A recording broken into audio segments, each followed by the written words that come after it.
ব্লুমবার্গের environment, social and governance ইএসজির তালিকায় নতুন করে জায়গা করে নিয়েছে তিনটি বাংলাদেশি প্রতিষ্ঠান। সম্প্রতি প্রকাশিত ব্লুমবার্গের প্রতিবেদনে এসব তথ্য উঠে এসেছে।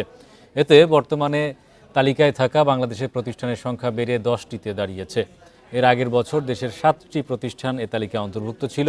নতুন তিনটি প্রতিষ্ঠান হলো BSRM limited, লাফার্স Holcim Bangladesh, MJL Bangladesh. শীর্ষস্থানীয় ইএসজি রেটিং প্রতিষ্ঠান হিসেবে বিশ্বব্যাপী স্বীকৃত ব্লুমবার্গ এটি বিশ্বের বিভিন্ন দেশের প্রতিষ্ঠানের টেকসই উন্নয়নের প্রতিবেদন মূল্যায়ন করে থাকে।